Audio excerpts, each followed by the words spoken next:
All right, so welcome to the session 11 in our discussion as we try to wrap up for the final part of our discussion when it comes to advanced audit and assurance. And today's week, you'll be writing the mock examination. At this point, what you are supposed to do is to be able to know the key areas which will be coming in the exam hall, and then picking them one after the other and finding out whether you are able to really understand them and answer questions in respect of each of these things generally.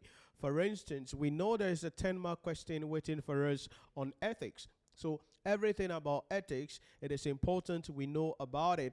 The way we're going to be reading the scenario, bringing out our answers in the scenario, and some other non-scenario related questions that the examiner can throw at us when it comes to the ethical issues. So that is a 10-mark area, done deal. So at this point, you take that, bam, bam, bam, and then you make sure that you understand everything about it, because it's going to be in the exam hall.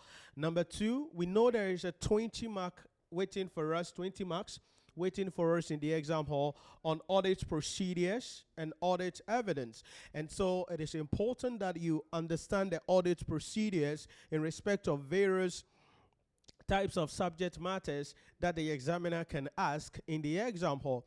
Maximum of 4 subject matters can be asked in a given scenario. Minimum of 3 can be asked for the 20-mark question in the exam hall. So it's either 4 different subject matters that we are writing the audit procedures, audit evidence on for 20 marks, or 3 subject matters for 20 marks in the exam hall. So it is important that you understand how to write the audit procedures for the various subject matters.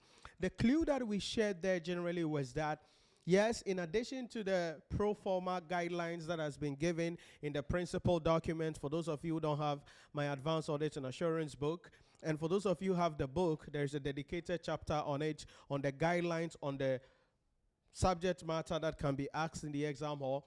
In addition to that guidelines and how you write out the audit procedures, the clue is simply going to be, okay, this particular subject matter that the examiner said I should write on, what is it? Is it a transaction or event? Is it a balance at the reporting date, or it is about disclosures and presentation? Because that would then guide us on what kind of assertions that we have to test for.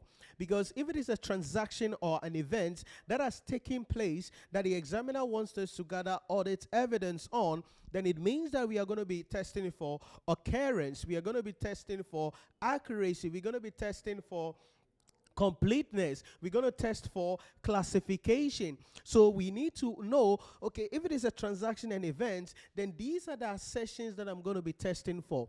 If it is a balance sheet item or the balance remaining at the balance sheet date, then I know that I'm going to be testing for, issues about classification. I'm going to be testing for valuation. I'm going to be testing for right and obligation. Right, if the item is an asset-related item, non-current asset, current asset, trade receivables, inventories, cash, bank balances, and all that, then we are going to be dealing with rights.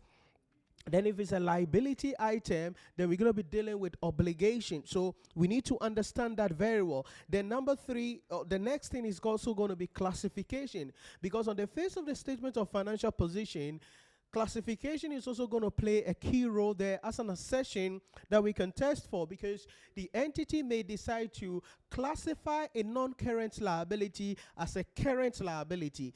The goal is that they want to reduce their gearing level so that probably they can meet a certain loan requirement to receive a loan for the company. Or something that is supposed to be a current asset could be classified as a non-current asset. So it is important we understand the classification.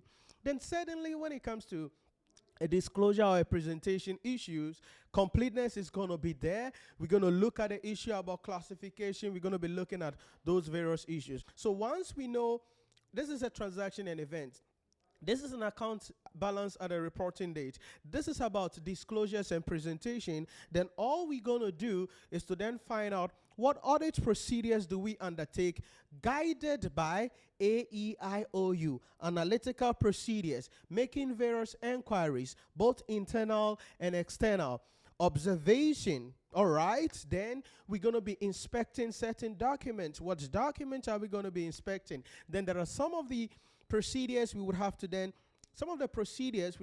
carry out some recalculation and reperformance to corroborate the figure that has been provided or included in the financial statement. So that is the idea about that.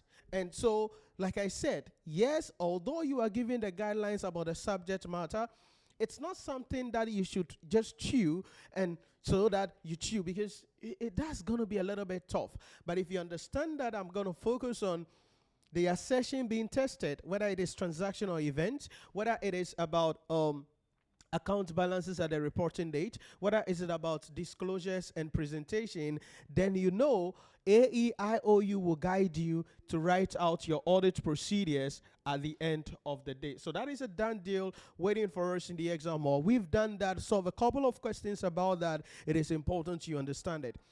But remember the way the examiner is going to be asking the questions, because when you are learning, it's not just you are reading like you are reading a novel or a newspaper.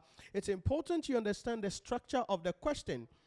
Sometimes the examiner would just be direct with you and say that, what audit procedures should the auditor carry out? That is obvious. We don't need a miracle for that. We know exactly what the examiner is looking for.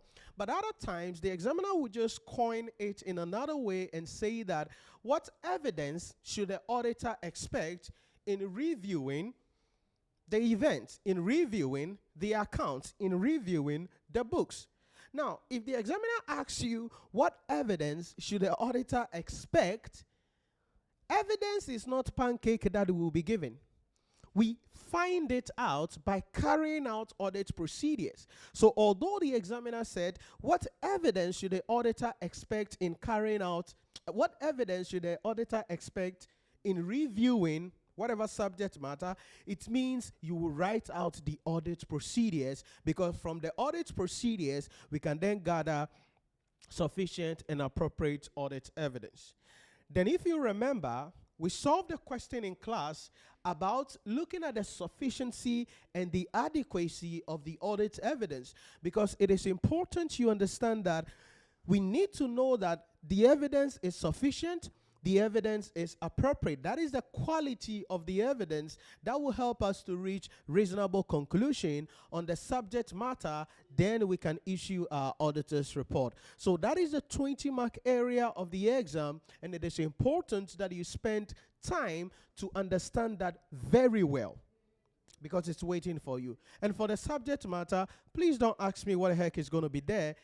You go to the exam hall. When you get there, the examiner will tell you what is there, and that will be in the question that he will present to you. But we have a lot of things. It could be an expenses item. It could be a revenue item. It could be a statement of financial position item. It could be whatever. But at the bottom of writing audit procedures, two things you need to be mindful of. Number one is the materiality level. Anytime or almost always when the examiner wants students to write about audit procedures, he's going to be giving data about profit before tax, revenue, and then net assets for the year. The purpose of that information is to help us to calculate the materiality of the subject matter before we proceed to the audit procedures. So number one, you have to be mindful about materiality. And remember, sometimes the examiner can be generous and provide you with a materiality benchmark, and you will use that to determine whether a subject matter, the amount involved, is material or not. But it is important you understand the standard benchmark which we discussed in class that will help you to conclude whether a subject matter is material or not material. So that is the first thing you must understand about the audit procedures. Accession is there, the real audit procedures come, but before you come to the accession and the audit procedures, you need to understand the materiality level. So that is something that you have to understand when it comes to the audit procedures. Then number two is about the accounting standard. Because you see, as an auditor, and I keep on telling you, it is important you know what should be, so that you can carry out procedures in relation to getting the evidence. So this is where the accounting standards are going to be coming at you. So some of the subject matter that the examiner will give you, accounting standards will come to town. For instance, if it is about revenue, then we're going to be testing for issues like cutoff. We're going to be testing for issues like completeness. We're going to be testing for issues like occurrence. But beyond that, we have to also be mindful of the application of IFRS 15 when revenue can be recognized unless performance obligation is satisfied, so that when we are carrying out the audit procedures, we know IFRS 15, and that will be at the back of our mind to do the treatment. If it is about inventories, IAS 2, you know inventory should be carried out lower of